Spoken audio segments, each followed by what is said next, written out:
What's up, everybody? Shout out everybody on YouTube watching this. We in the studio right now, and we're about to get some mixing on. So, sorry if I don't talk to you guys much. I'm gonna kind of be ignoring you. So, just kidding. All right. So right here we got Cruz's stems right here. Evangelist De La Cruz, up and coming singer-songwriter, evangelist, cooking up some fire. Anyways, we got his stems right here. Does everybody know what stems are? I'm actually not familiar with stems. All right, that's cool. So, let me throw them in here and we'll take a look at what we're doing here. So the stems, see how it says separate track or single track? We want to do separate track. Basically what the stems are is every single one of his individual recordings all bounced out separately, all rendered out, exported out, whatever word you want to use. So he recorded this on the laptop in there, and then he exported all of these tracks to a whole folder. And now we have those whole folders right in here. Does that kind of make sense? Yeah. I'm gonna let it load up for a second, but then we'll play it. Change. Make sure it's not too loud. So he already kind of leveled these out for us, so they should be like not mixed, but like leveled, you know. So we should listen to something that's not horribly offensive. Although there's no auto-tune on this right now, so no judgment, anybody. Do we know what BPM this is in? Do you happen to know that, Cruz? Oh no, you don't do that anyways. That's cool. We'll worry about that later. We'll make a video about that soon. So here's what we got so far.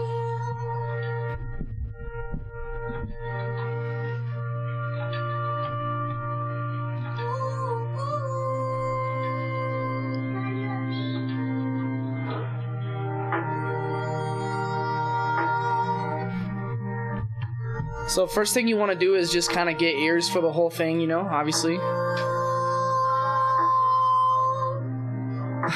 Don't judge it. It's so hard not. See, then that comes in, it's hard to judge now, huh? That's really good for raw, man.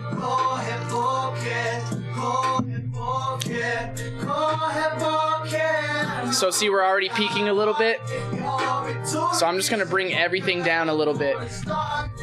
See how we're getting red on the master track right here? I'm just going to bring that down. That way we just have some headroom. And then I'm going to turn my speakers up just a little bit. This is the moment when I say goodbye to Jezebel. Look at the devil right in his face and tell him to go to hell. I excel. So we got the beat right here, right? So I like to keep the beat on one side just to keep it kind of organized. So what you want to do is kind of just be mindful of where all the levels are and where the beat is. So one thing you'll notice, I'm just going to pause it. So one thing we're going to notice already is like there's a crap ton of layers on this, which is not good or bad. It's just, yeah, I mean, I really think it sounds good. But again, like, we're not judging the mix off of how many layers it has. We want to judge the mix off of, in my opinion, whether it's sounding clear, whether it's sounding good, and sounding full. So that's where having a lot of layers can kind of be hard. Because, like, here's a really good example. If I just solo, or I'll mute the beat. So I'm soloing all the vocals and no beat.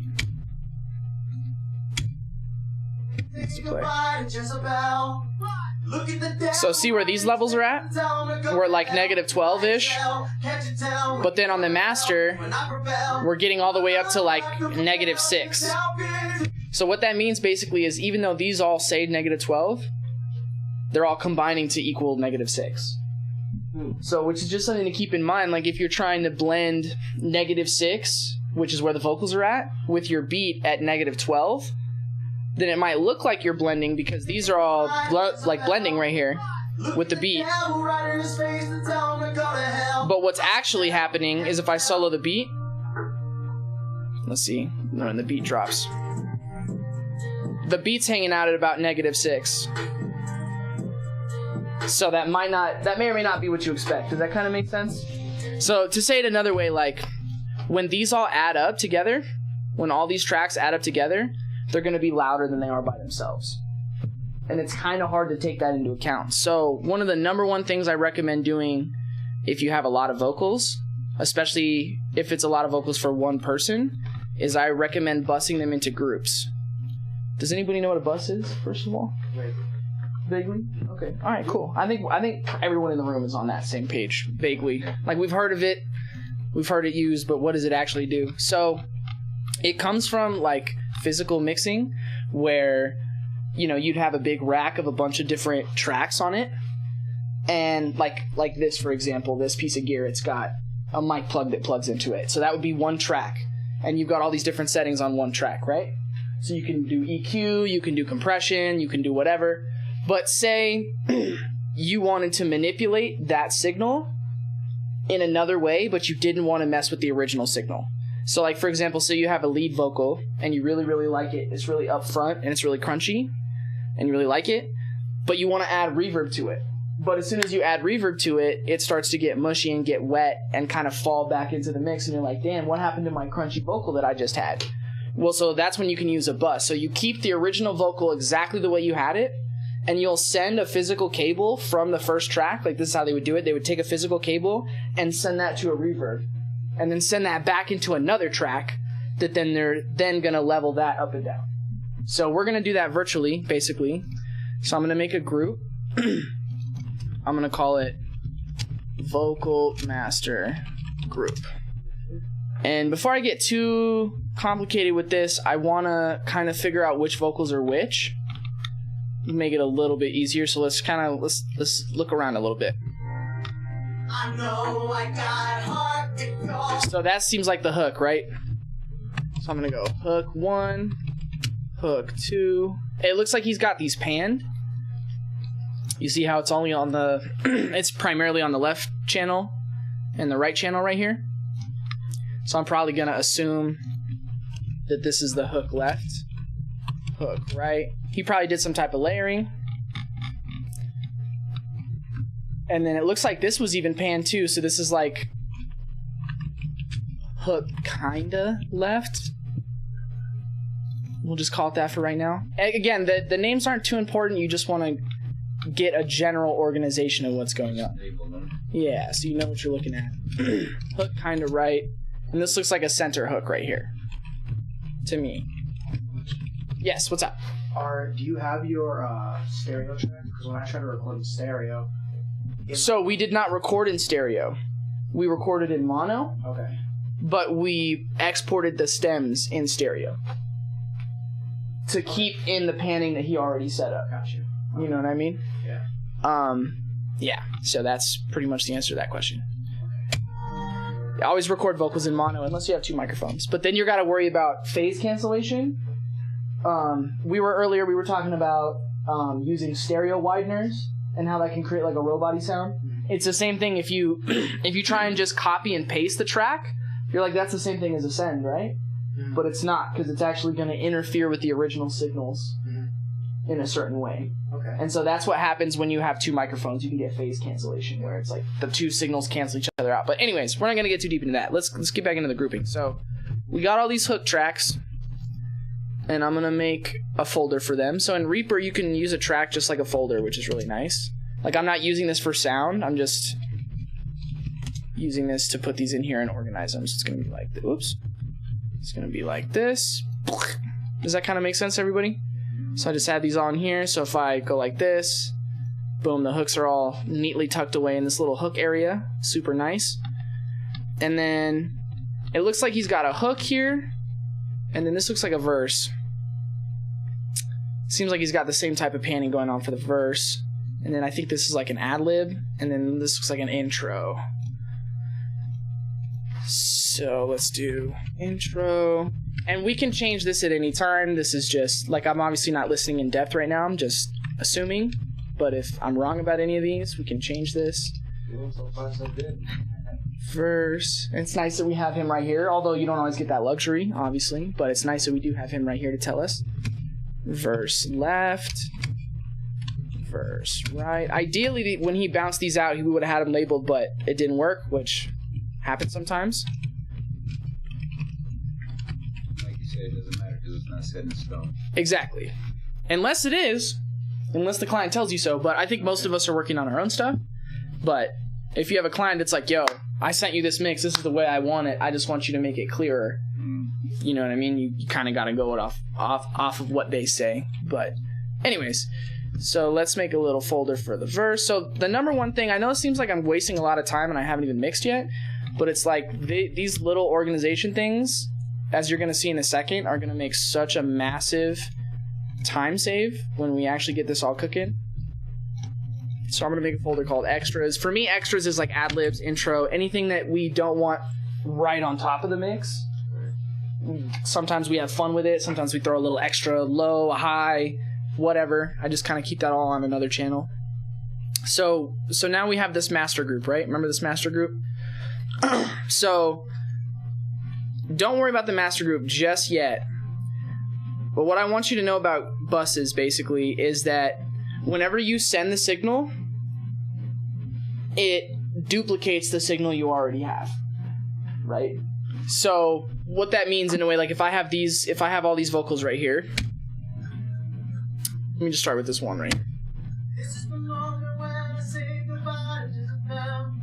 So if I've got this, let's make a verse, group, bus. So in Reaper, the way you send a bus is like this. You click on this little send right here, and every program has its own way. So you just have to, if it's FL Studio, you can look up how to do a send in FL. It'll be the same exact thing. If you're in a physical studio, it's the same exact thing. You just need to know, you okay, Pablo? You just have to know what the idea that you're trying to accomplish is. Am I trying to send to a reverb? Am I trying to send to a compressor? It doesn't matter. It's the same thing.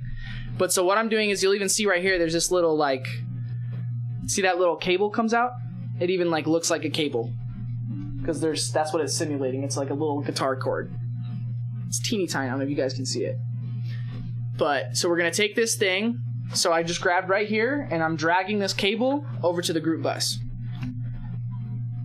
So now we have these two signals. We have this signal, which I have on solo right now. This is the original signal. And then see how it's coming out of here too? If I solo this, it's coming out of here. So notice how when I have them both, it gets louder. That's because we're hearing both of them. And that's actually not what I'm trying to do. What I'm trying to do is I want all of my verses to come out of this one track. And I'll show you why in a second. But this would be different if we were doing a reverb, and we'll get to that in a second. We'll do a reverb send, but right now I'm doing group sends. So again, what I'm doing is I'm going to send all of these tracks. I'm going to take this verse, I'm going to send it to the verse group. I'm going to take this verse. We'll just solo all these real quick. Zoom in. Whoops. Zoom in a little bit. See how this has the send already and this one doesn't? That's why I can tell which one I haven't done yet. Grab this one, bring it into the group bus. And again, I know it seems like a pain in the butt, but when you see what I'm about to do, you guys are going to be like, holy crap, this is so worth it. Group bus. And an easier way to do this, if I had just done this from the beginning, I could have just taken one track, sent it, and then duplicated it. But, you know, whatever. Let's not be lazy. One more. And then one more. So, let me put this back to where you had it. I think you had this right here. So, the thing is, and I want to say this one more time, we notice if we have these on solo, we're going to hear them. Tell him to go to hell. I excel. Can't you tell when he tore the bell? That's when I rebel. But when my Oh, it looks like that's some ad-libs. Let me move these. Ad-libs. We'll get rid of this. Bye-bye. So I just deleted, I set this. I realized it's an ad-lib, so it doesn't go to the verse, so I just deleted the send and put it up here. Does that kind of make sense? All right, cool. So all of these right now are sending to this. Whoops, are sending to this. I'm gonna move it down here, just for now. So all the verses coming out of right here. So you'll notice if I solo the bus itself, I'll hear everything. And if I solo these also, it's gonna get louder. Because I'm hearing both, and I don't want that. So what I want to do is get rid of the master send. Because normally a track is gonna send to the master. I'm gonna get rid of that. So if I didn't have this extra track, we wouldn't hear anything. But because I'm sending them to another track that is sending to the master, we're gonna hear it. And I know it's a little confusing, but just stay with me, it's gonna make sense. So we got everything going here. So in Reaper, all you gotta do is go in here and uncheck this. Parent send, or master verse send, or whatever. I know it's kind of confusing. I'm confusing myself a tiny bit. But the quickest way to do it is, see how it says send first group bus? And then see how here sends. Oh, that's weird, it's not doing it. That's what it's supposed to say. Yeah, boom, boom. So if it doesn't say that, that means it's sending to whatever you're sending it to, and it's sending to the master. We don't want that. So I'm gonna get rid of that. So see how it says master parent send disabled? So the only way I'm gonna hear this track is if I have this track going. And watch, we'll do that with all of them real quick. Master parent. I'm holding Alt and I'm clicking right here. Okay. Which is the same thing as if you go in here and you get rid of parent send. Well, I learned how to do it holding Alt, and that was a game changer for me. Hold Alt, click that, boom. Parent send disabled. And this is on video, so y'all can go watch this again. Which is nice. Okay, so watch. If I unsolo these, I'm hearing everything. If I unsolo this, I'm sorry, if I mute this, we're not gonna hear it. Because these aren't sending to the master track anymore. Does that kind of make sense? So if I want to hear all of these, I have to have this going. So all the verse is going through this one track. That's Why? Bus. Right, exactly. That's the verse bus. Okay. And then so why would I do that? Well, because now I can compress all the vocals with one compressor. Now I can EQ all the vocals with one EQ. I can send all the vocals to one reverb. Instead of having to go, Yes. instead of having to, you feel me? That's a game changer. Shout out Devin Townsend. That's where I got that from. But everybody does this. This is called bus mixing or mix buses or however you want to do it. One of my favorite studio channels on YouTube is called Mix Bus Live. That's actually the name of their show. So this is not like secrets. This is just like basic stuff that most people don't do. Just don't pay attention to. Right. Copy and paste Okay. the levels. Well, no, that's kind of the great part is because You don't even have to level. if I adjust, as long as I adjust the levels here the way I like them, and he kind of already had them kind of leveled out, you know what I mean? So as long as they're adjusted, they should still be adjusted here. So we don't. When I adjust my vocal levels, I usually put like a limiter and everything on. Like I put a limiter, multipressor, compressor. Sure, you can do that all right there. And one. So, got you. I said, But that's again why I have one for the verse and one for the hook. You might do the hook a little different. yeah. You might do the verse a little different. Uh-huh. So you still have those options. Like we're gonna send all the hook to a different bus, right? So let's do that real quick. We'll make a new track. Hook mix bus. Or whatever you want to call it. I'm calling it that because that's what makes sense. So see how I sent it to there? Sending it to here. Sending it to here. Sending it to here. How many do we got? We got a ton. Sending it to here. Boom. And then we want to disable the master send, or we're going to be hearing it twice. We don't want to hear it twice. That's going to confuse us. So boom. So now these are all sent to here. Morning star, they say go. Nothing. The sharks go ahead. So if I throw a compressor on here, let's do like a, I don't know, 4 or 5 or something. We'll get more into compressors. I'm gonna go in depth on compressors one day, but for now I'm just going off my ears. And notice if you don't, one thing about compressors I'll say right now, if you don't see the reduction happening, it's not doing anything. I don't care what you think you're hearing. If you're not seeing the needle move, if you're not seeing this thing do it, it's not doing anything. So you can fiddle with knobs all day. Yeah. But if it's not doing anything, it's not doing anything. So, see how it's not doing anything? You see that? It's doing something. Probably doing too much. And then, whenever you compress something, you want to bring it back up to match the original level. So let's listen to it before. See how it's louder? Turn it on. Gets quieter. So we'll turn it up. Listen to it. Before. After. Sounds about the same, but it sounds a lot more full. I'll even turn it down just a little bit. So we have the entire hook being compressed through this now. And don't get me wrong, you could still go in and we could add that compressor to each of these too, but now we wouldn't have to have it work nearly as hard. So it's a time saver. It's a time saver and it's a sound improver because what sounds better, one compressor working super, super hard or two compressors working gently to achieve the same result? Two compressors working gently. Generally speaking, unless you're going for some really affected sound like if that's what you're going for, cool.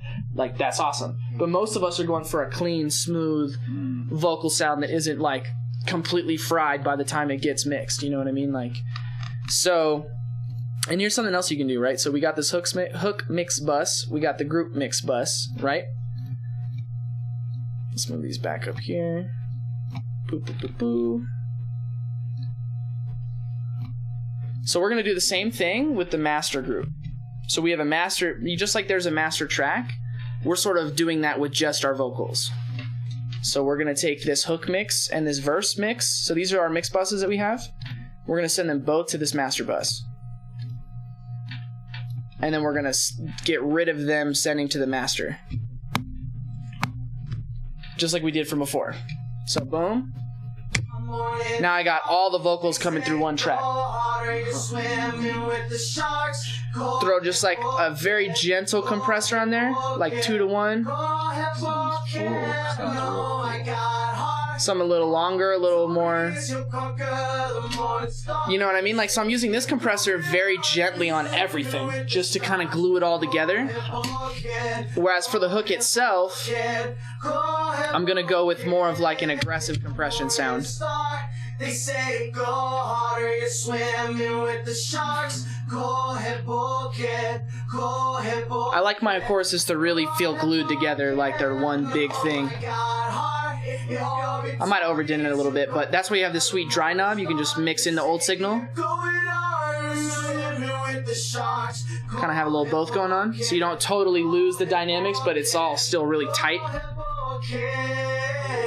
So boom, we have a compressor on the master, just doing like 2 to 1, just lightly gluing all the vocals together, including the ad-libs, even though we haven't done them yet, so not including the ad-libs. Let's do that real quick.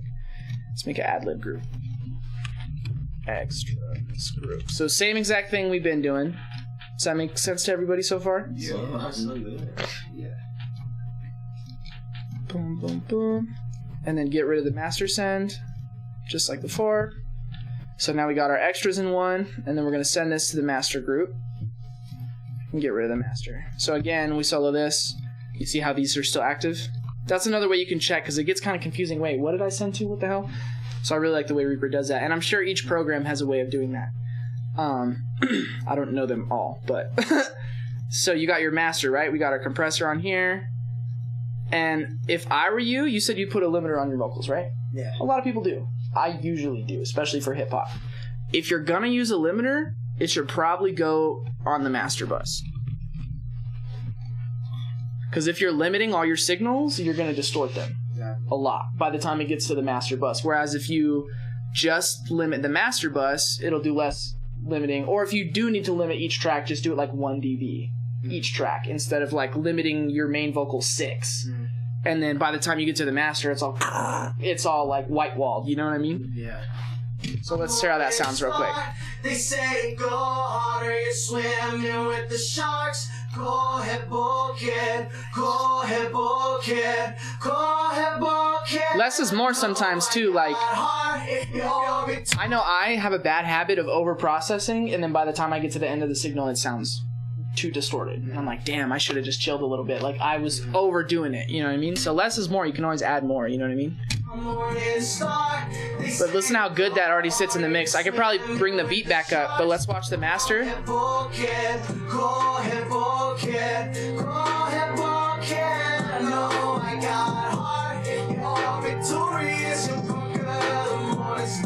And then maybe I throw a small compressor on the master, the actual master, just to glue the beat together a little bit too. Maybe not, but sometimes I do this.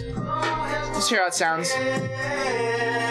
Maybe like, a lot of times master buses in rock will do like 4-to-1. So I'll like usually start there and kind of experiment. How do you know which ratio to use per sound?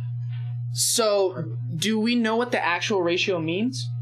And it's okay if we don't. Not really. Okay, so I'm going to make a compression video, and I'm going to answer all these questions. Okay. But for now, the simple way to say it is the higher the ratio and the lower the threshold together are going to reduce more signal.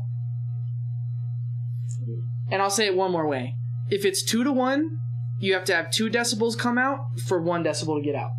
If it's 3-to-1, you have to have 3 decibels to have 1 decibel. Give or take the threshold. Because the threshold also factors in. But, so basically the higher the number, the more it's going to cut away and the more affected it's going to be. But we'll get into that in a compression episode. But compression is just kind of crazy. It's kind of hard to explain in depth in 20 minutes, but... When you're saying less, you mean like negative 26 decibels. Yeah. Is less than 0 decibels. And that's what Yeah. you're saying. Okay, I just wanted to make sure. Yeah, definitely. Yes, because that's what a compressor does. It actually is reducing the signal. Yeah. So I know overall it makes it louder, but that's because you're reducing the louder parts, and then the quieter parts get raised up. Okay. So it's sort of like a weird backwards. Gotcha. It's like, you ever seen Futurama where they were talking about flying the spaceship? He's like, we don't actually push the spaceship, we move the universe around the spaceship. The spaceship doesn't move. That's kind of how compression... Anyways, I don't know. Like I said, compression's some crazy stuff, though.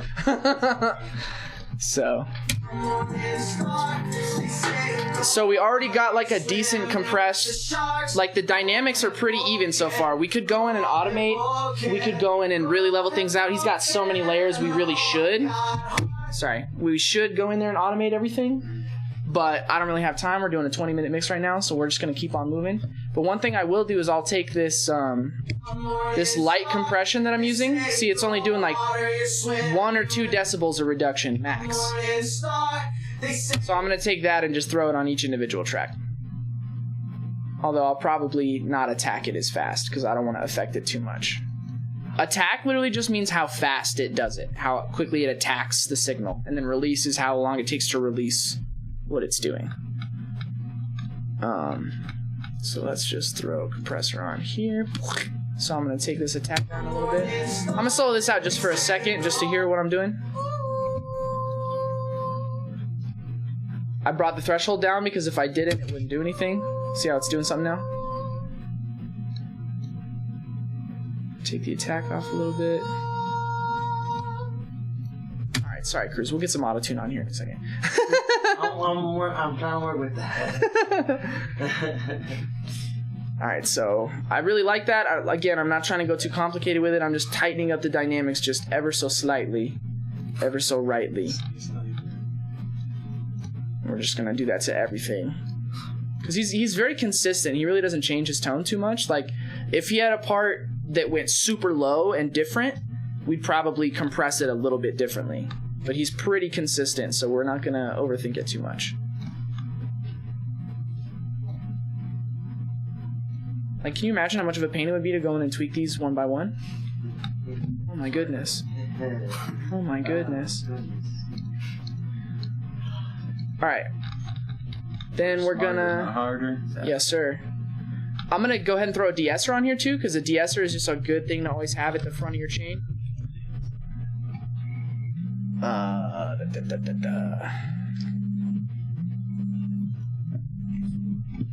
Oh, hold up, we got Cromer on the line.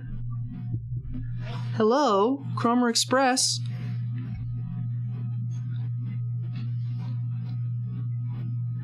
Sorry, we're fresh out of orange chicken and chow mein.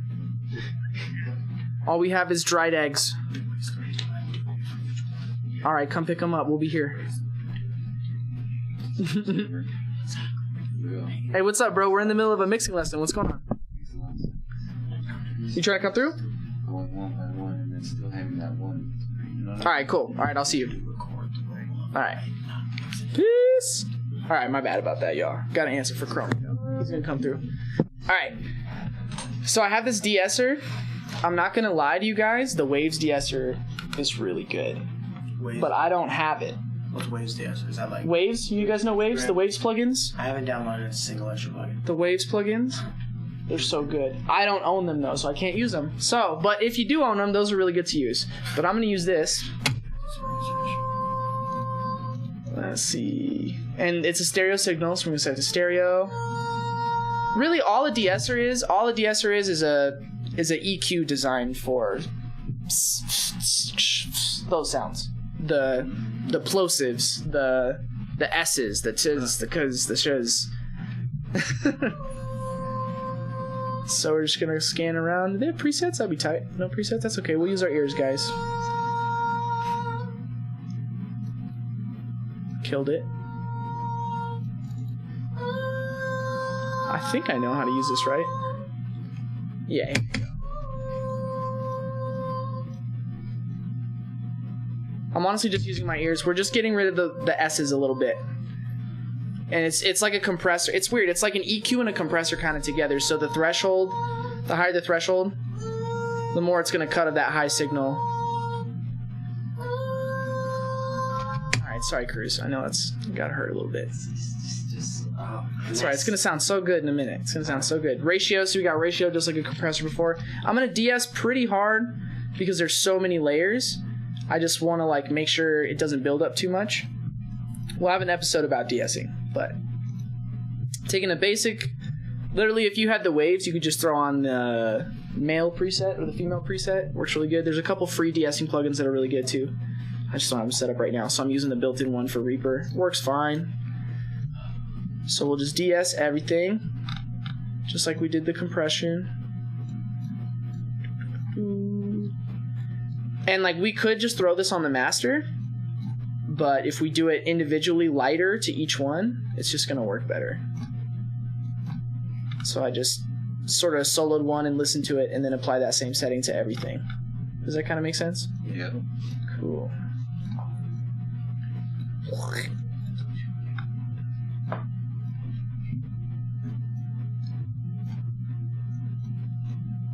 Come on now. This is the fun part of mixing, guys. What are you doing?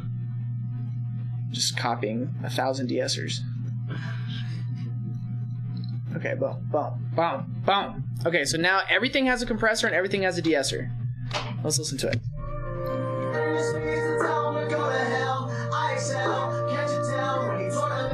So, okay, the EQ is kind of bothering me now. It's like super all over the place, bassy and stuff. So let's start with the master real quick and just peep it. So I do something I call additive and reductive EQ, which basically means adding and taking away. So I take everything away before the compressor and then I add after the compressor. Usually. Not always, but usually. So we're going to get rid of what we don't need first, which is a lot of this. So I just get rid of it until it sounds affected, and then I do it less than that.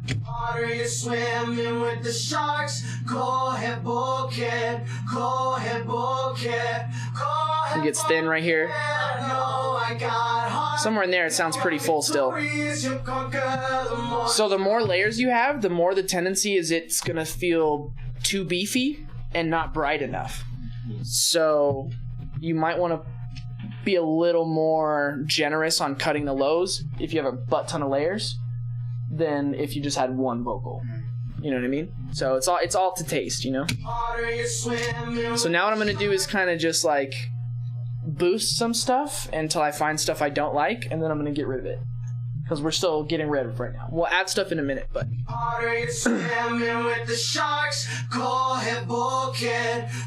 Like, hear that brightness? It's missing that brightness. We'll add some in a minute, though. Honestly, sounds pretty good. He did a good job recording it. Like, EQ-wise, like, distance from the microphone and whatnot. It's pretty EQ. But still, no matter what, no matter how good you record it, when you have a ton of layers, there's gonna be certain frequencies that are gonna build up, you know?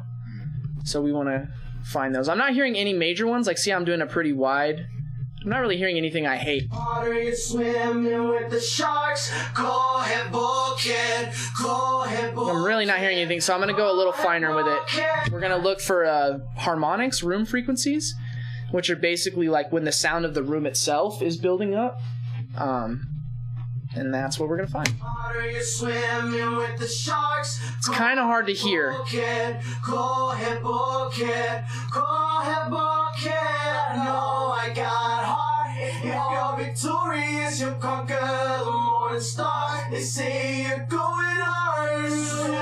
It was in there somewhere. I heard it a second ago. You hear that?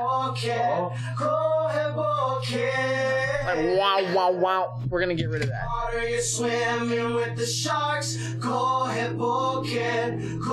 And then just widen it out just a little bit. In general, the wider the band, the more natural it's gonna sound. And the skinnier the band, the more it's gonna sound like affected. So whenever I'm doing this like laser scope type stuff, I'm trying to be just to where it's like, okay, let me get rid of that. Not to where it's like, wow, I'm really like chopping up the signal. You know what I mean? So. Water, you're swimming with the sharks. Go ahead, book it. Go ahead, book it.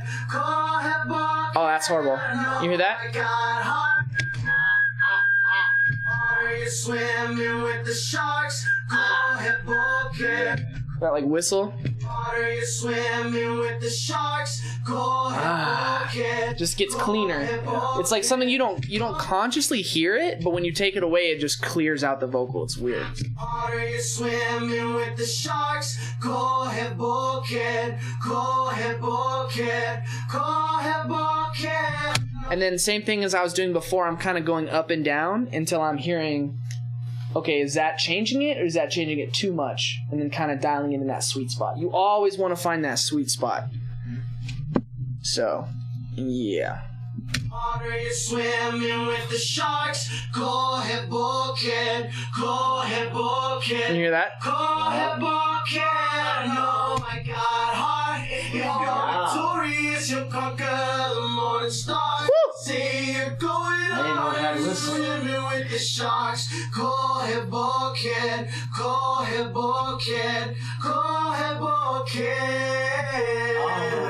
Isn't that better? It's crazy. It's so subtle, but it adds up. And again, you do that over a bunch of different tracks, and it's like, holy snap. Yeah.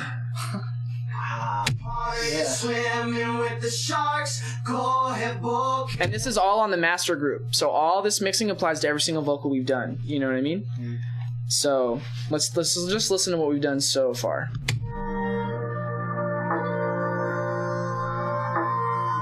Sorry. I know I got heart. So let's listen to it before. Woo! After. Obviously it's not leveled together, but it's a pretty big difference. How big and like fat and like blobby it sounds. Clear. And a lot of that is this low range right here, because that's the job of the bass, the drums. So if you have too much low range, and that can happen with reverbs especially, that can really mess your mix up. So anyways, so now we're going to add a little bit. So that's the reductive EQ, and you could go as far with that as you wanted to, but that's the basics.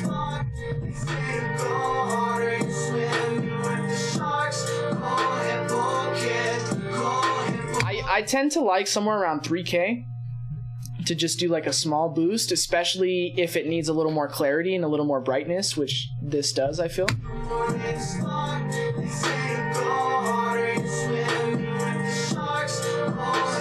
I don't know where I heard this, but someone told me that 3K is like the clarity of speech area, and I just remembered that forever for some reason. I don't know why. That's the frequency level? That's what they say, that around 3K, if you boost 3K a little bit, it just makes the words a little more understandable. Seems to be true for me. Without it, with it. It's very subtle, but it just makes the pronunciation a little bit more. I don't know. It's something I would encourage you to like spend some time with. But You made my Hebrew sound a little more, exactly, convincing. a little more. You know what I mean? Like, and then I'm gonna. You made it sound a little more convincing there. I'm gonna add a little bit of the high end too, typically around 10 or 20K. That's like a pop vocal sound. You got that brightness. I'm sure you've all seen this before. And I usually only, like I said, less is more, right? Don't go too crazy, but unless it sounds better. Just so I know, What's up? is this a second EQ on the same track? Yes, so that's what I meant by additive and reductive EQ. So I use one EQ to take stuff away first. Do you use them back to back? Well, that's what I'm saying is the first thing I do in the chain Okay. is the reductive EQ. Then I'll compress because I don't want to compress something I don't want there. Mm-hmm. So I get rid of what I don't want first. Mm-hmm. And then, although I usually do the compressor, like I'll do the compressor first, like in my process, because it's going to do stuff to it. And then I do the reductive EQ before the compressor in the chain, but after I've already dialed in the compressor. Does that kind of make sense? Because the compressor, when it's on, it's going to change the EQ a little bit. So I like to have my compressors on when I do my EQ. Yeah. But in the signal chain, this EQ is the very first thing before the compressor. Uh-huh. And usually I'd put the EQ before the limiter, so I'm going to do that. But usually I go EQ or even like de-esser, because again, get rid of everything you don't want first. Mm-hmm. So I'll use de-essers, I'll use reductive EQ, getting rid of whatever I don't want. A gate, maybe. Mm-hmm. I'd use all that first. And then I'll use the compressor, because that's going to boost up everything. So if there's stuff in there I don't want to boost it up. So I do it before the compressor. And then after the compressor, that's when I go ahead and start adding stuff that I do want to add. Like more EQ or saturation or whatever. Yeah. You know what I mean? Saturation, like reverb is a form of saturation, right? Or am I completely wrong? You could say that. I mean, really when I think of saturation, I think of like adding harmonics. Okay. Which is basically distortion. And like reverb does add to the signal, so it's hard to say that reverb doesn't saturate the signal, because it does saturate the signal in a way, but pure saturation is different from reverb. Like reverb is, I'd consider reverb, I don't know where I got this either, but I put it in the category of ambience generators, which means like it's creating some sort of ambience of a room. So that's like your phasers, your reverbs, your delays, your choruses, anything like that that's creating an ambience, creating a... That's saturation. Exactly. Painting. Well, that's not saturation, that's ambience generation. Saturation I put in a different category, because there's dynamics. You can either raise or lower the volume, which is really compression and EQ, because all EQ is you're raising and lowering the volume of certain frequencies. So that's just volume. Compression is just volume. You're just controlling the up and down of the volume. You know what I mean? Distortion, you're adding signal. Saturation, you're adding signal, which is typically in the form of harmonics. So, and we can do a whole episode on harmonics, but long story short, harmonics are what makes something not a sine wave. If something is a pure sine wave, like those low frequencies, they don't have a lot of rich tones to it. All the harmonics in your voice is what makes your voice your voice. All the harmonics in a horn is what makes a horn a horn. You know what I mean? So when you add saturation, it really is adding a certain tone and a certain color. And it's more like literally you're adding frequencies. You're adding new frequencies that weren't even there before. Whereas EQ, you're boosting frequencies that are already there. Does that make sense? Compression, you're controlling frequencies that are already there. Saturation is actually introducing new frequencies. It's like distortion on a guitar. And that's why you told me last time that if you put an EQ after the compressor, it removes the purpose of the compressor. I don't think I said that. You didn't say that? I don't think so. Because maybe you're thinking of a limiter before a compressor? Okay. Because if you over-limit the signal, then that's like using a compressor full blast anyways. I think maybe what you were thinking that I was saying was like if you, like for example, if you're compressing something that has a lot of lows in it, you're going to get a lot of lows.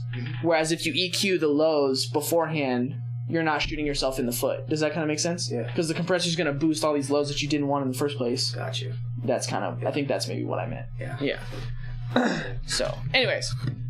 That's tight.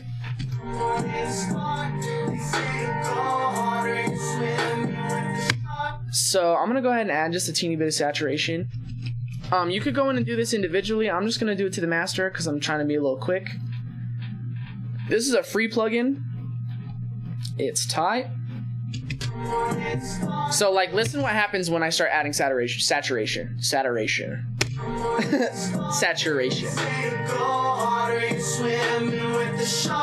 It gets louder, right?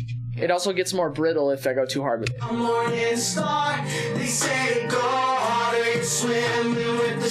Like, you heard those meme videos where it's like they'll like play some horrible meme and they like turn it way up and it sounds like booty? That's what they're doing. They're oversaturating the signal and distorting the signal, which sounds tight if you do it just a little bit.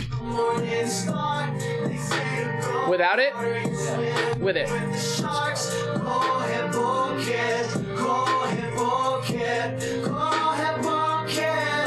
Super important for a modern pop sound. It gives it this upfront loudness, clarity. Yeah, it's like it's louder at a lower volume. It's weird. It's just like kind of compression. It's louder at a lower volume. Exactly. It's like another way to get that without over compressing. So it's tight.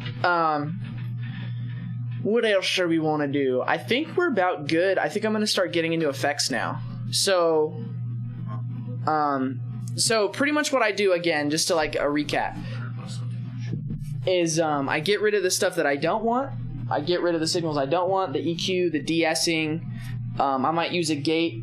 I haven't used that, but does anybody know what a gate is? Anybody know the gist of a gate? Yeah, noise gate, like how much sound is allowed to come out. Right. So what you can use a gate for, and we'll probably make a video about this, but what you can use a gate for is if there's like a bunch of noise, like right now in the room we're hearing air conditioning noise. You can set it up so it's going to cut all of that out and it's only going to let your voice through when you speak.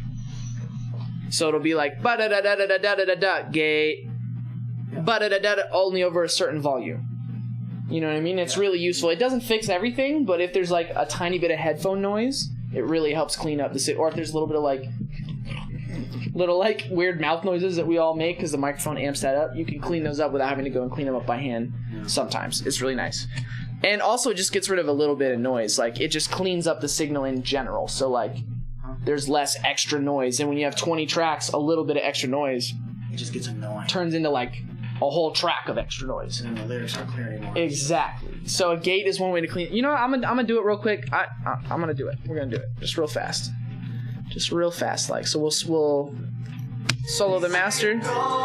And super quick. It's been bothering me. I want to put this compressor on the first bus too. So notice I have a small compressor on every single track, all on the same settings pretty much that we liked for his voice. And then I have a compressor on each group. And then I have a compressor on the master vocals. All of them are not working that hard. But when it all adds up, you get something a lot more clean and tight. And I'm using them smartly too, you know what I mean? I'm using different attack and release times for each one. For the master bus, I'm going a little more gentle with it because it's just to glue everything together. Whereas I'm going a little more intense for each individual one. A little bit, just a little bit. So you can play with this any way you want. You could make something really intense by having a bunch of intense ones over time. Or you could make something buttery smooth by having a bunch of smooth ones over time. It's all like what your effect is going for. Got you. So it's like all layering together. Whoops. So you want the gate to be pretty much the first thing in the chain, typically. So see, this is his vocals right here.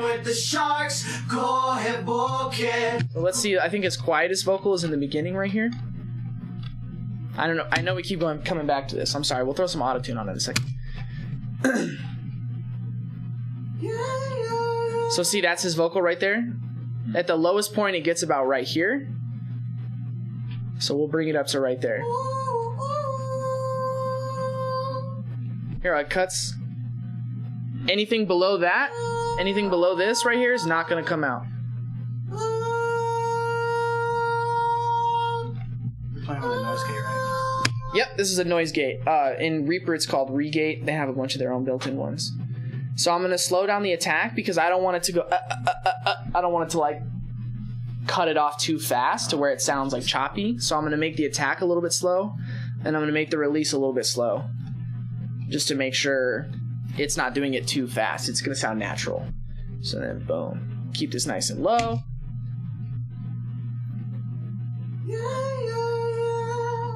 Cut. It just cuts anything under that, and just gets cut right out. So hopefully we didn't cut out anything. Let's check this right here too.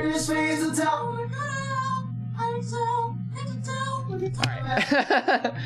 Sounding good. So before, whoops. Oh yeah, we better save this real quick. That's how I always feel listening to your own mix. Especially if you do something a little bit weird. Yeah. You're like, I gotta listen to that 50 times. It's like, goodness. The more you listen to it, the more you hate it, though. Yeah. You're like, I mean, that's like I said, I'm like, Morning Star. the whole entire time X. right now. Alright, cool. Just gonna copy these over real quick just to make sure. Get a little sun-kissed break, you know what I'm saying? So every time I even just hear that, yeah. My booty just clenches a little bit. So what do you guys think, though? Is this kind of making sense Yeah. overall? Yeah. Overall workflow? make a lot of things more clear. Makes more sense. If I would have known about this gate thing when I first started recording, So nice. It helps, Yeah, bro. so much easier. It helps.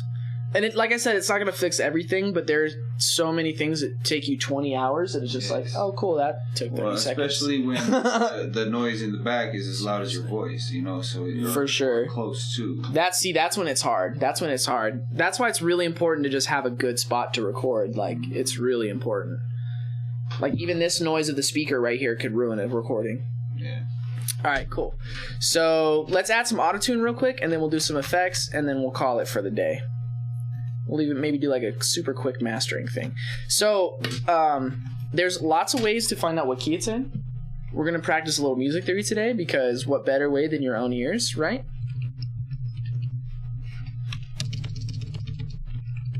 There's plugins you can get that do this, but I've found that none of them are perfect. I don't know, the one in Pro Tools works pretty good, but... Alright, so if this works right, I should be hearing a keyboard. Everybody know do, re, mi, fa, sol, la, ti, do? Do, re, mi, fa, sol, la, or whatever. Da, da, da. I don't really use those, I use numbers, so we're going to use numbers. 1, 2, 3, 4, 5, 4, 3, 2, 1. Cool? So we're going to find the one of this song. Let's just listen to the beat for a second.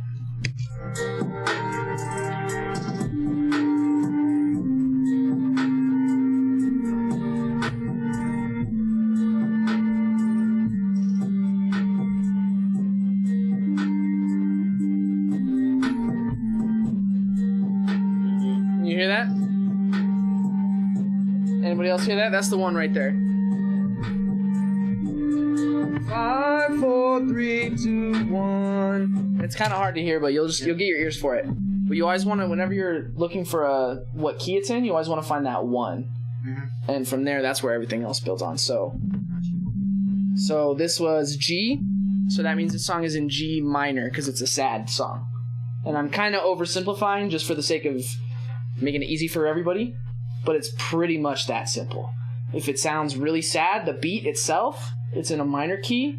And if it sounds really happy, the beat itself, it's in a major key. 99% of the time. What's the difference between minor and major? Happy and sad. I mean, like, Where you start in the scale, technically. We'll go into that. We'll do a music theory thing, and we'll go into that, but really there's no difference other than where the one is. They're the exact same notes. Like, if you go... So what would make it major and what would make it minor? It's where it literally is dependent on where your ear thinks one is. Okay. So it's all perspective. So if I play this and this is C major, if I go down 2 notes, that's A minor. Now if we just let it breathe for a second,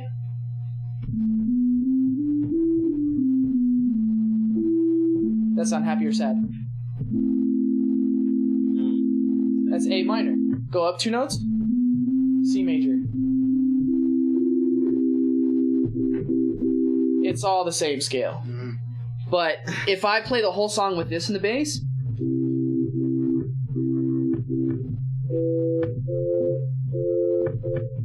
notice how it sounds happy? Because I have C as the root. But if I have the one being the A, the sad note, still playing C.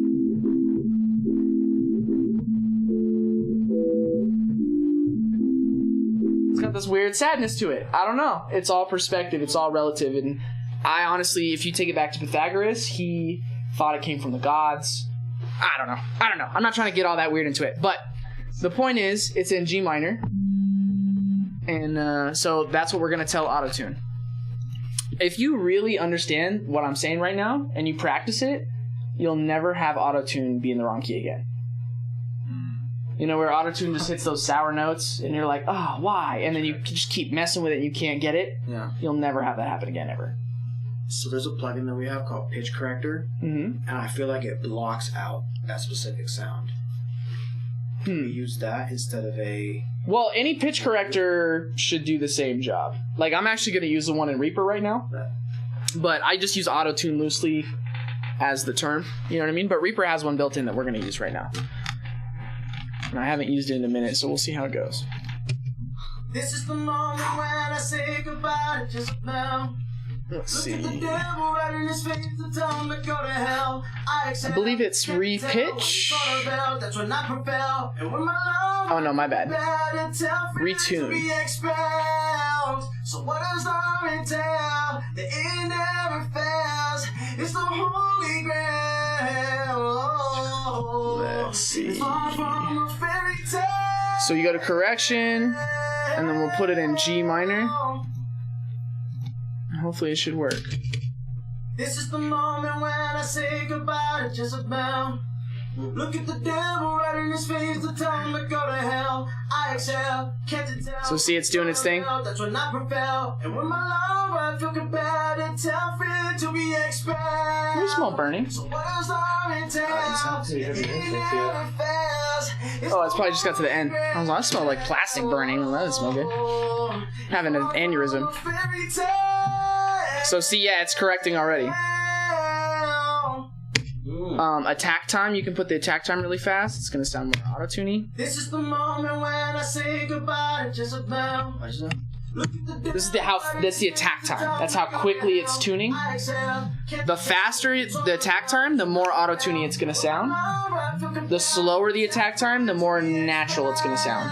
So we're gonna go for something a little more natural than that. Can you like Homer and Fifth? Gotcha. Thank you. So I'm gonna just keep it simple. I want something that's not affecting it too much. And actually, I used to do the tuning before the compression. Recently, I started doing tuning after, because I feel like when the volume's more even, it's gonna tune it a little bit more even. So that's what I've been doing. So we're gonna take this tune and just copy it.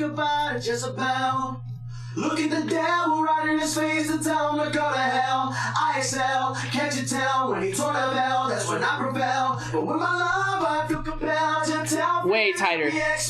Way like. So what does love entail? It's insane. Just real quick, I gotta give Cruz credit, bro. 5 layers that clean he didn't move them at all. He didn't edit them at all. They're just like, that's ridiculous. Yeah. They're pretty on. I can't get my 5 layers that clean. Hell no.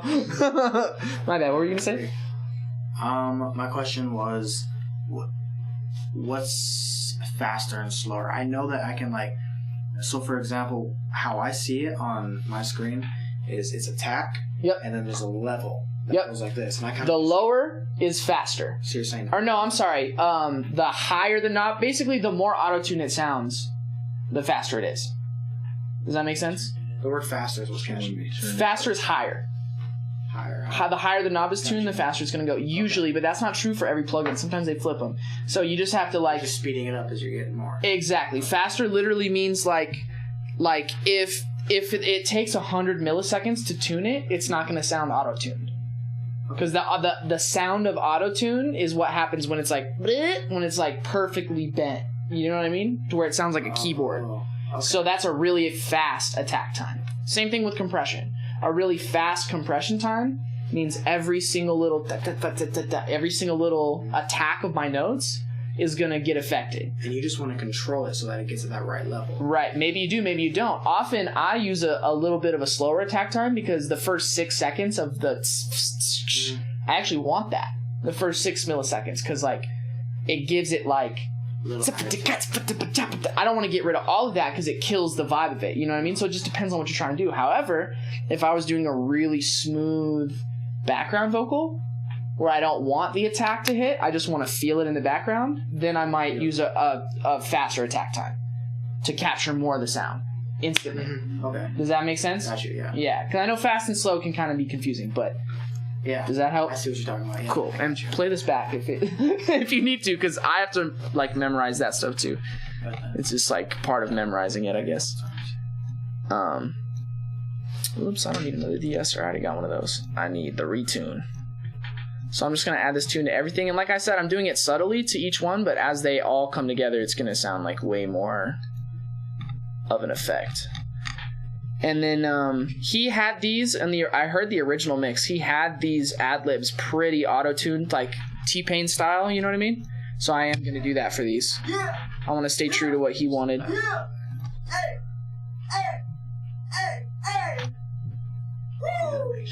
So let's do like, I don't know, 6 milliseconds.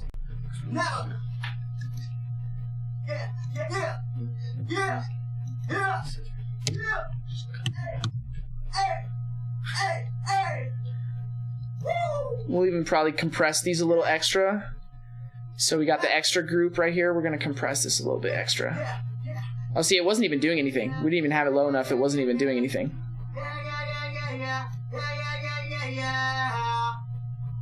That's nice. Okay. Just close all this, make sense of what's going on. Alright, cool. So get retune on all of these. And so I'm retuning these ad-libs more intensely just to repeat myself. That's what he had. He liked that. I like that too. That's tight. That's nice.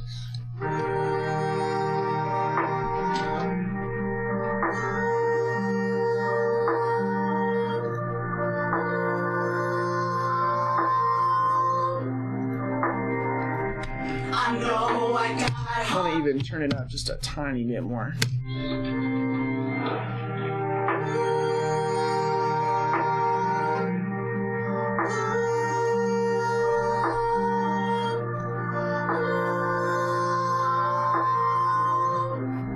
So I'm just compressing it a little harder to get more of the auto-tune to hit a little harder.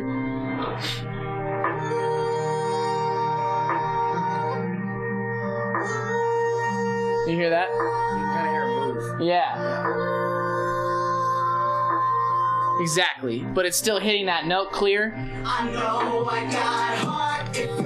So that's pretty good for no reverb so far, right? Agreed. No reverb. So let's go ahead and get some reverb in. So what we want to do is we're going to take these mix groups right here. So I'm going to make a new track. I'm going to call it Effects Mix Bus. We're going to take a reverb. We're going to take a delay for effect. And then we're going to have delay slapback for thickening. I'll show you. And then what else do we need? Do we need anything else? I think that should be I think that'll be all right for now. So we're gonna get all our effects. Boom. Reverb is sending into the mix bus. Delay sending into the mix bus. Delay slapback sending into the mix bus. We got the mix bus sending to the vocal master group, and we're gonna get rid of the master sends for all of these, just like we did before. So if I mute this, we shouldn't hear any of these if I did it right. I think I did. Yep, see, if we solo these, we're only going to hear these. We're only going to hear the effects. Does that make sense? but nothing's sending to the effects yet. So this is where it gets fun. Take your groups. So, whoops. We're going to take our hook mix, and we're going to send it to the reverb. We're going to send it to the delay, and we're going to send it to the delay slapback. We're going to do the same thing with the verse, reverb, delay, slapback. And then why not for the extras too? Just keep everything on the same thing. Reverb, delay, slapback. Boom. So now if we play it, we're gonna see all of these signals from these main tracks that these main groups. All three of these main groups, are now going through these effects.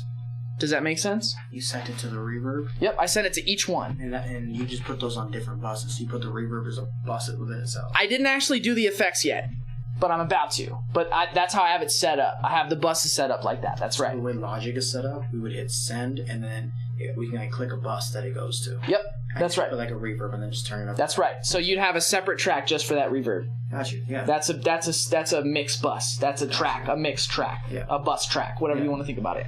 However you want to think about it. It's all the same crap. Right. So I got you. What's cool is now we can get our effects cooking. So I just have just the effects solo. So we're going to do a reverb. I'm going to go ahead and mute these because I just want to listen to the reverb right now. We're going to use the one that's just built into Reaper. So notice there's a wet and a dry knob. We're using a mixed bus, so we don't want the dry signal. We just want the wet signal. So right now I'm only hearing the reverb signal on this. So literally the only sound coming out of this track is the reverb signal, which is very tight because now I can isolate it and do whatever I want to it and doesn't touch my original mix. You can just hear that wet. Got you. Exactly. So let's hear that. I like a big wet reverb for vocals like this. It's kind of pretty.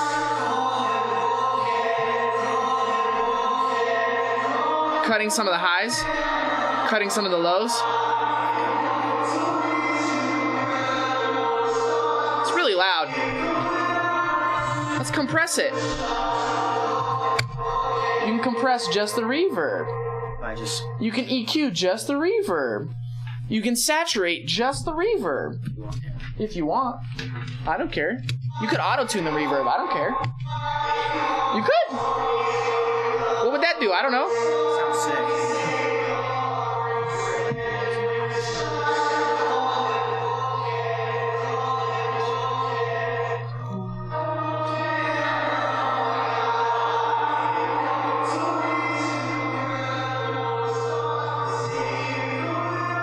So for this, I'm going to have a quicker release. So like that nice traily stuff that comes off is going to still happen. Watch, if I have this really long, it kind of like tightens it up a little more. I don't know. We're just messing around. We're having fun with it, but I'm going to dampen it a little more.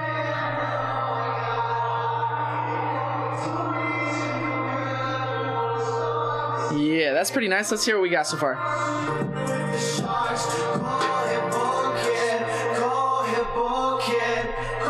You feel me? Uh-huh.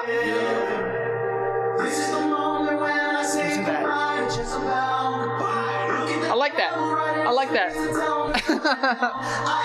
Turn it down a little bit. That's with none of it.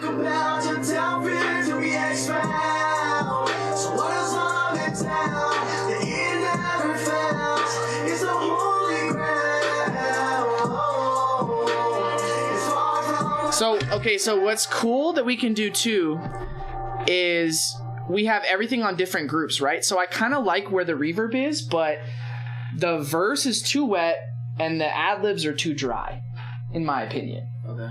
That's just my opinion. I agree with you said. So what we can do is we can click on this reverb right here. This is the send, so we're looking at just the sends right now. Notice we have the volume for each group. Hook group. For all Verse group, extras group. that are on the bus. The groups that are on the bus. So this is how much of the hook sends to the reverb. I can control that. Yeah, yeah. So if I don't want reverb on the hook, now I don't have it. If I want more, it's kind of tight though. It is too much, but it's kind of tight, right? Yeah. It is too much though. But unless that's what we were going for, like a cool outro with something like this, that'd be tight. Yeah. So again, you could set that on an automation. What's an automation? Automation is when you Control how loud. exactly like you could set it on an automated fader to like fade the reverb up at the end, and it'd be so easy to do. You know what I used to do? Instead of just scissoring and cutting out the bad things I said, I used to use automation and mute them all. Exactly. I mean, that's one way to do it. Yeah. That's one way to do it. You know what I mean? It is a lot of work. And I mean, professional mix engineers do go in and do that much work. But this is how much less work you have to do now. Okay. You know what I mean? Yeah. It's like now you only have to go in to automate fun stuff or to fix a part instead of having to automate every single word to get it right. You know what I mean? Yeah.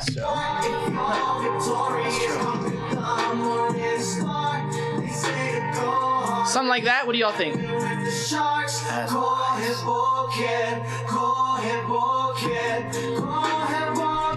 And then I'm even, just to have fun with it, I'm going to duplicate this reverb.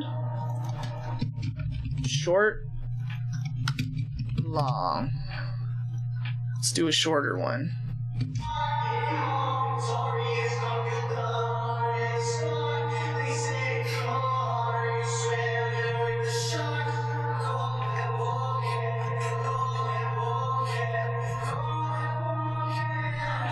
So I'm going to blend those two a little bit. What are you blending? I have a short one, a really short small room sound, with a big room sound.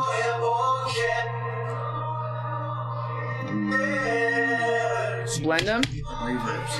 That's nice. So I basically have two totally different reverbs that now I have layered. Because why not?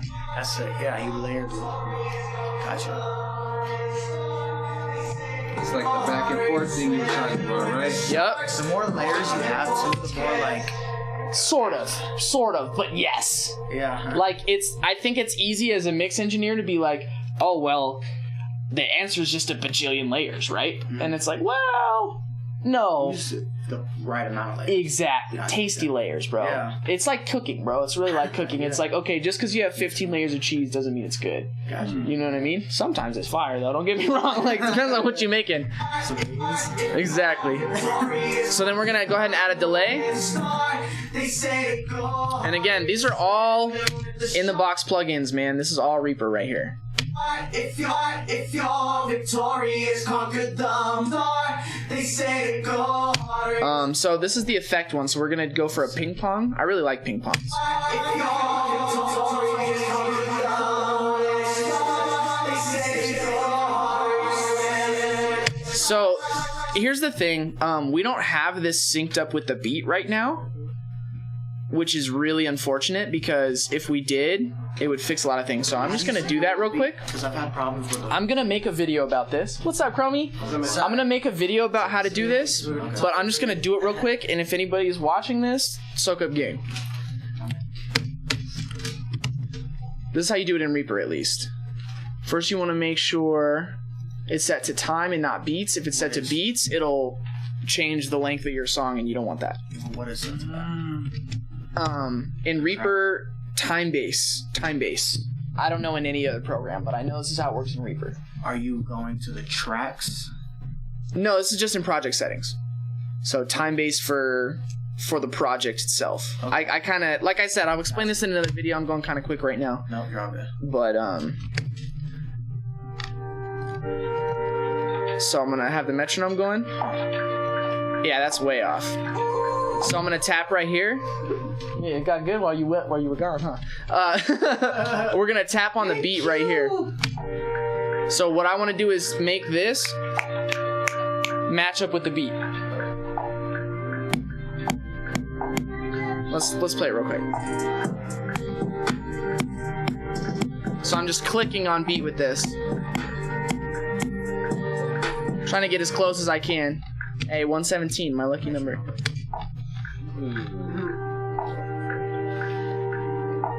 Is that really what beat it is? Because that's absurd.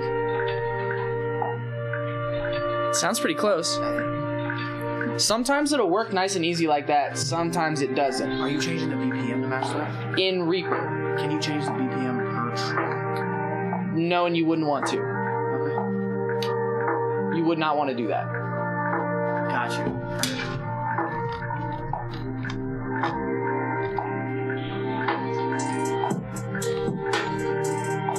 Okay, it's a little off. So I think it's more like 116.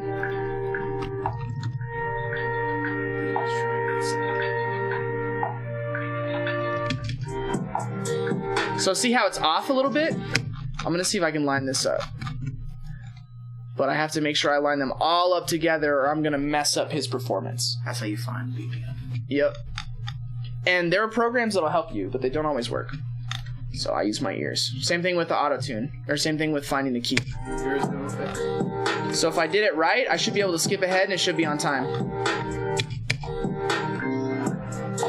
And nope. So let's try 117. So I'm just lining up the drop with this grid right here.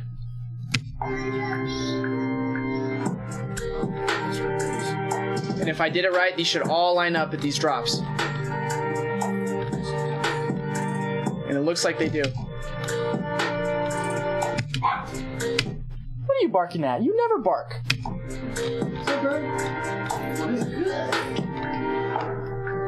So you hear how it's synced up now? So the reason that that's really important is when you're using tools like delay, delays go off of rhythms that are built into the DAW. So like if these are all going off 8th notes. So the 8th note is based off of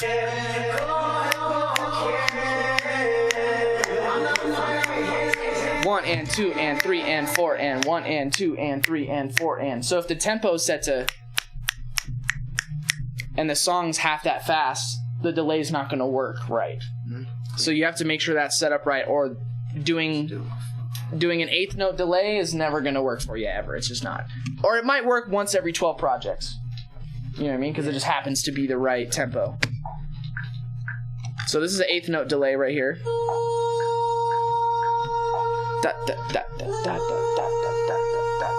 It's going to go bop, bop, bop, bop in 8th notes.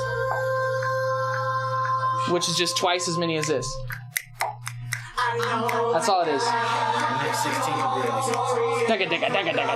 Exactly.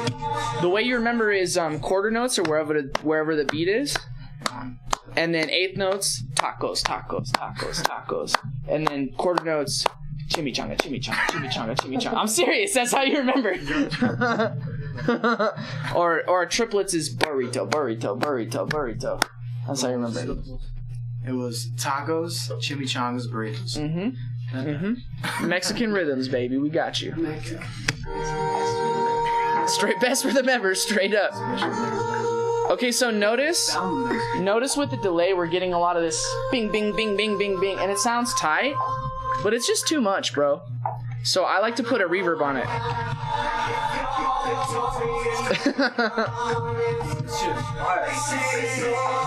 Because we were talking about this earlier at open mic. I like to use delays primarily to make it feel bigger, not to be heard. Except for like certain parts. Like there are certain parts where it's like, okay, here's an echo real quick because there's an open space. That's different. But for the overall mix, I want them to be felt, not heard. Jay-Z does that a lot, doesn't he? A lot of people do that. A lot of people do that. A lot of people do that, for sure. So I'm doing a little bit of reverb on the delay, so it doesn't feel so bing, bing, bing, bing, bing, bing, bing. It feels more like, I don't know, it's kind of hard to explain. So this is without it. You really hear each individual flutter. Yeah.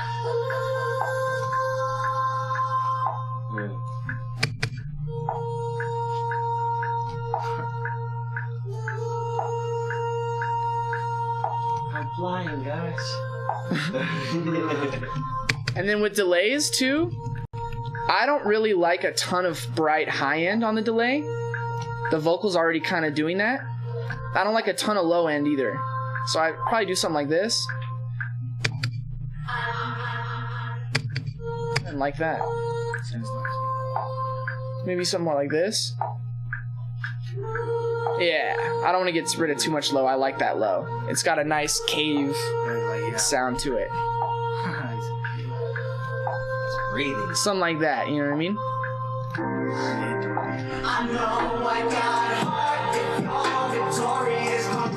Turn it down.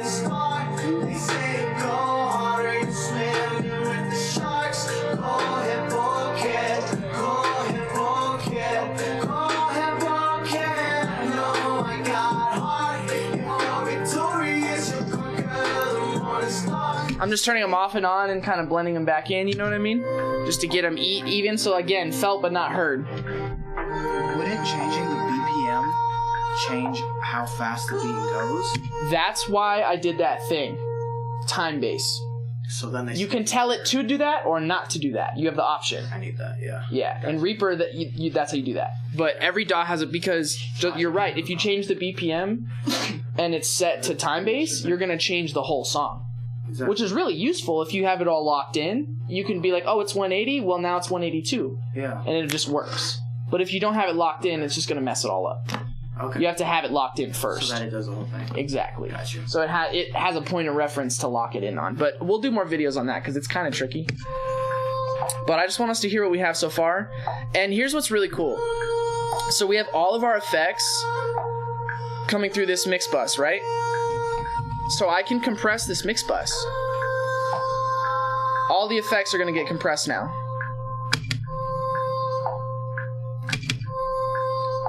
So all the reverbs, all the delays, here, let me get this so you can see it. All the reverbs, all the delays are going to get mixed together now. A little bit more, ideally.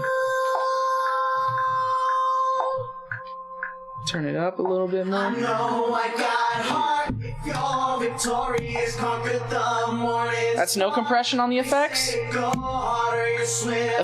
Compression on the effects.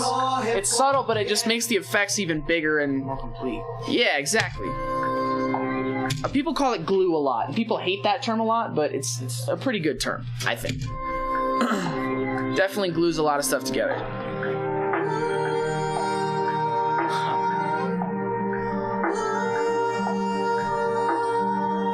Alright, let's bump it just a little bit.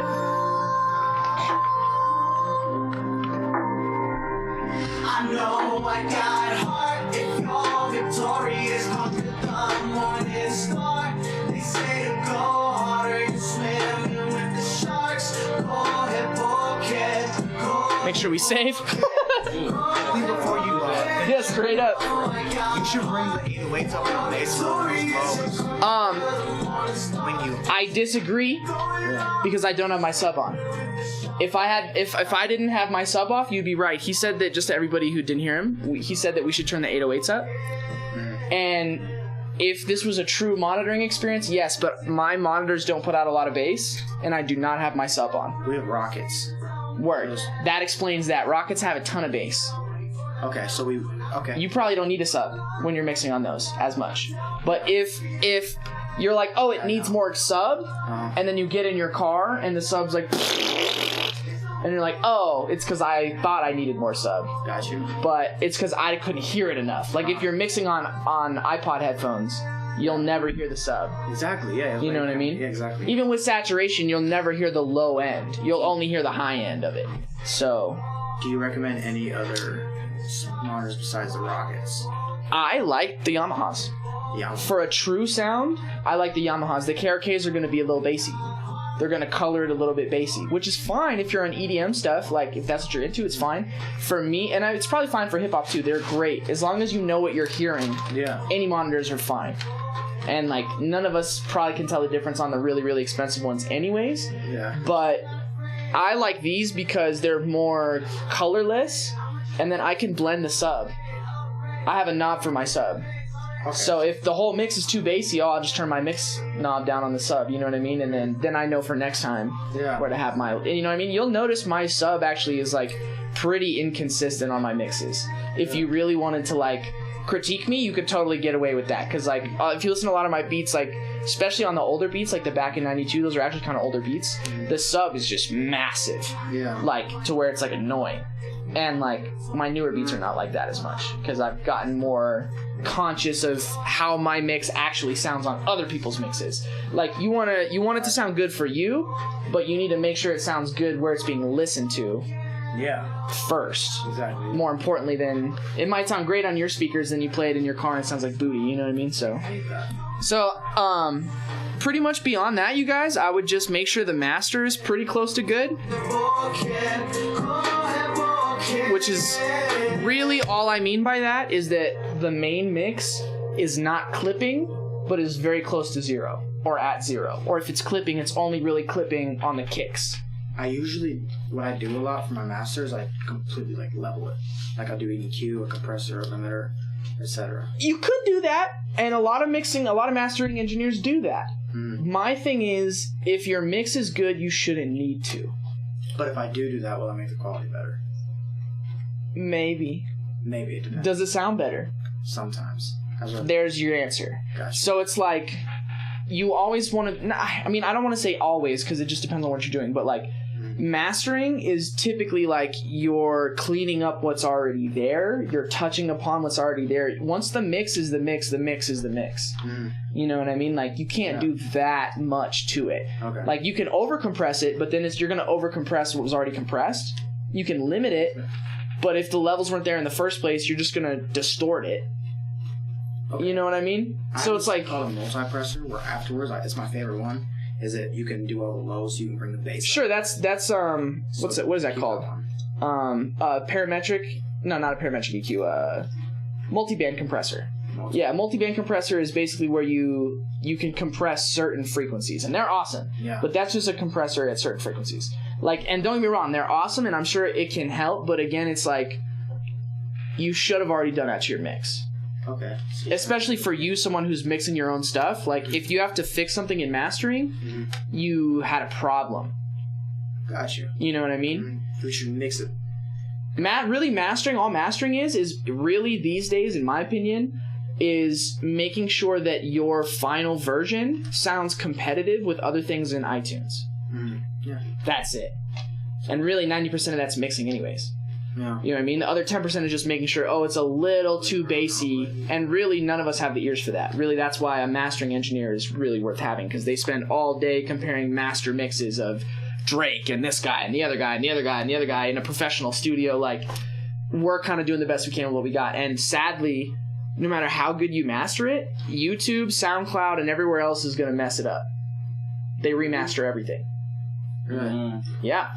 You think I went through TuneCore, that's what they did. I mean, think about it. Do you think, like, all these amateur dudes on SoundCloud uploaded volumes at the same mix? And you think SoundCloud's cool with that? That's why iTunes gets a little louder, huh? Right. Or a little quieter. Like, if you listen to classical music in its original mixes are hella low. Like, the loudness wars have been going on the last 20 years, where everyone's competing to get as close to 0 as possible using all these tricks. But it's like, dude, that's what the volume knob's for. You know what I mean? Like, there's an element of, like, that's the main industry. Like, that's the industry and that's, like, what's happening. But it doesn't mean it's for the betterment of the sound. Because it's like, if everything's at 0, there's no up and down. There's no quiet. There's no loud. If the whole thing is limited the whole time, there's no quiet parts. The sound and the loudness are two different things. I think so. I guess when I think of it, I like to use the word dynamic range. Like, if you're rapping the whole entire song at there's nowhere to go from there. There's no up, there's no down, you know what I mean? But if you have a song that's going and then we go and get it like this, you know, and it gets quiet, you know what I mean? Like, there's an up and a down. There's a low and a high. You know what I mean? Like, part of the beauty of music is contrast. Is we're going to have this part, and then we're going to have this part that's something else. That's something that we've lost in modern music. In classical music, they would have these low parts. And then it would slowly build up, and the final chorus would be this huge, massive thing. And we've got this huge, massive thing from the first 30 seconds of the hook. It's like pros and cons. You know what I mean? It's like, yeah, it's loud and it gets your attention, but it's also like candy. It's like, there's no depth. Yeah. You know what I mean? If you listen to Radiohead, they're a really good example of someone who is really, really famous, who has an insane amount of dynamic range on their mixes. And they're professional mixes. They mix a lot of their own stuff. It's very professional, but it's very, like... Radiohead. It's very progressive. That's actually what my Arpeggi, my little Instagram name, it's from them. So check them out. Radiohead's fire! Follow him on Instagram. But, yeah. So anyways, they're like the opposite of T-Pain, but they're so good. yeah, they never auto-tune anything. Really? They're very, like, raw and very organic, but they do use a lot of electronic sounds, too. I don't know. They're very, like, indie hipster, super cool, super nerdy mixing. They do a bunch of live performances that sound incredible. Like, I can't believe they're live. They sound so good. Gotcha. Yeah. Live from the basement. Check it out. But, so long story short, the mastering process comes from back in the day when you'd have a physical master copy. If you owned your physical master copy, that was a big deal. You know what I mean? That's where that word comes from. Today, it's not the same thing. The master copy is a digital file. So, like, as long as your track is leveled and clean and clear and crisp, that's mastered.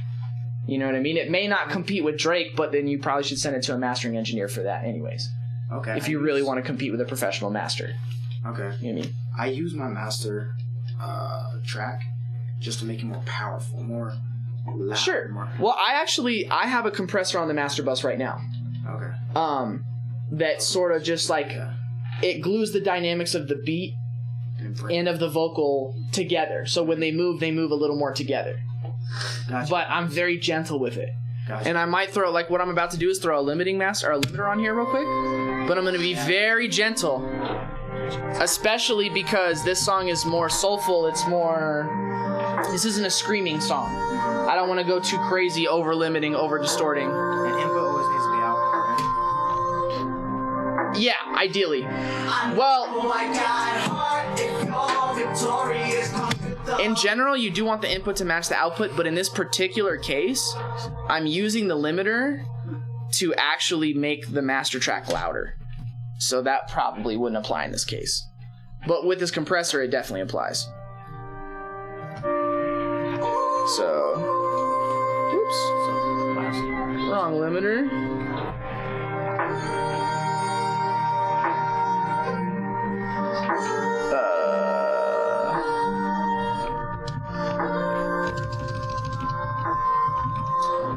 What's tight, actually, you can use compressors. Does anybody know the difference between a compressor and a limiter? Yeah, compressor. Well, I mean, a compressor will reduce the amount of sound based off of what's coming in. Limiter will just say you can't be louder than this. Right. Yeah, it's like right. So really, what a limiter is a compressor at a super high ratio. I thought, okay, the way I always pictured it. I mean, if you use a compressor at a super high ratio, it's acting as a limiter. Think about that. It's true. I don't have too much time to explain it, Gotcha. but think about it. It's true. So that's what I'm going to do now. I'm going to set this to an obscenely high ratio. It's going to basically be a limiter now.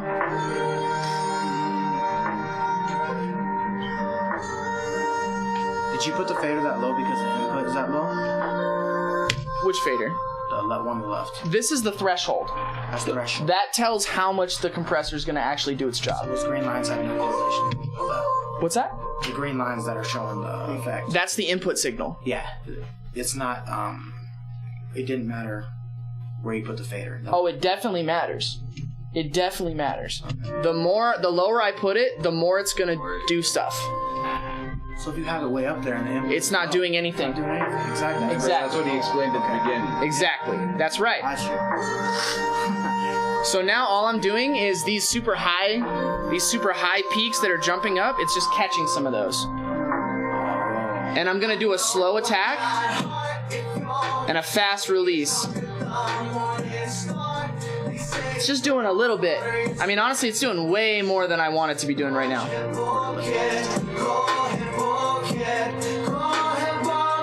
So I'm gonna mix the wet and dry signal, you know what I mean, to kind of get that same effect. But long story short, I'm just limiting, but I'm just not trying to overdo it. Gotcha. That's what I'm doing right now. Maybe 1 or 2 dB, maybe 3 dB, maybe 6 dB, maybe 12 if I'm going crazy. But then at the loudest part of the song, we should be pretty much hitting 0. At the loudest part of the song, at the loudest part of the song, we should pretty much be hitting 0.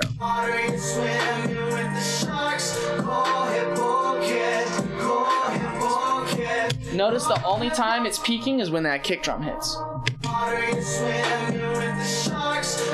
K is too much, right?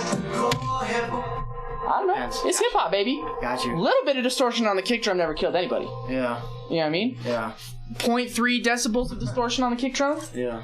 If that's 0.3 louder than the next guy, that might make your song just sound 0.3 better than, you know what I mean? So it's all perspective, you feel me? Like, I don't know. But it's the loudness wars, right? We were talking about the loudness wars, so you want to be competitive. And again, it's all if you want to be competitive. Maybe you don't. Maybe you want to go Radiohead and be like, nah, dude, I master at -12. I don't give a fuck. I'm Radiohead. You know what I mean? Like, and you like me because of it. You know what I mean? Like, it's all what you want to do. But if you want to compete with that, like when you post a track to YouTube or you post a beat to YouTube and you're like, why the hell is this so quiet? It's because it's not at 0. Got you. And it's very simple because it doesn't go higher than 0. Yeah. 0 is as much electricity goes in as comes out. Yeah. That's electric math. It's never going to get more than that, ever. Yeah. So 0 is the limit forever. So that's what I want you guys to think about when you're thinking about like how you want to mix your songs. The highest volume in the song should be 0. And the lowest should maybe be less than that, probably. Yeah. You know what I mean? Especially if you want to have like say you want to have a part that's got this really quiet intro, you'd probably have that whole section be at -12, and then by the time it hits the full where you're like screaming and shit, it'd be like right at 0, or maybe even peaking a little bit because fuck it, I'm screaming. Yeah. Let's peak a little bit. It's not going to kill anybody. Yeah. You know what I mean? Yeah, that's what- But if that's the love song and you're like, why is this all distorted? Well, why are you limiting it so hard? It's a love song. You know what I mean? Like, does that kind of make sense? Be smooth. Yeah, depending Yeah. on what it is. It's all stylistic, baby. How much peppers are you using? Well, are we cooking? What are we What song cooking? are you You know what I mean? using? Exactly. That's going with the minor and the major again, right? Exactly. So I think that's a pretty good stopping place. I'm gonna go ahead and render this out, but I want to show you guys what a roughly mastered render should look like. Bring this over here. You want to wave in an MP3, right? I mean, generally speaking, yeah. If we were gonna upload this, we would want a wave. If I was just gonna play it off my phone real quick, probably want an MP3 for convenience. Just because it's something. It's just convenience. It'll pull right down. Waves are like 80 megabytes. It's a pain in the butt. But for now, just because I want to really hear the quality, and he's got a hard drive. He's a professional. He's got his hard drive here, so we're just gonna go ahead and do a wave. So notice the intro still has some nice low levels. The verse still has some nice low levels, but then when it really hits that peak level, it's nice and zeroed out. You know what I mean? Yes, I didn't do it wrong. I was seeing that because I was. See, so we got about 2 decibels of peaking. That might be a little too much. I'm gonna let it slide, but might be a little too much. We might want to go back in and just lower the master 1 dB. Yeah. You know what I mean? I'm gonna let it slide because he's got access to this. He can do it himself. But what's cool is I did this all on Reaper, so when he opens this up on Reaper on his laptop, everything will just work. That's sick. I didn't use any external anything. So it's pretty convenient. You could open up on a Mac, it'll work. Anyways, I think we're going to call it. So if anybody's watching this far, This is live. we appreciate you. Yeah. No, I don't think it's live, but but it's got to be live soon. So yeah, appreciate you guys. What do you think? Good first, good actual mixing lesson this time? Yes, very, very useful. Cool. I'll start using Reaper. Yeah, Reaper's tight. Although you can do this in any DAW. Yeah. You can do this in any DAW. Everything I taught today goes to any Logic, Yeah. Fruity Loops. You just have to know how to do a You have to send. know the connection to it. You just have to learn how to literally just Fruity Loops, how to do a send. GarageBand, how to do a send. They all have it. It's kind of cool learning So- on a different program because you learn the. It forces you to learn the actual concepts. Exactly. And like I said too, this if you went into a physical studio with a physical mixing board, same shit. thing. It's just You just have to know where to plug the cords in. facts. You know what I mean? So now y'all should be a little more prepared for that too. So anyways, we're gonna call it. We appreciate y'all. We'll catch you next time. Peace out, America or Taiwan.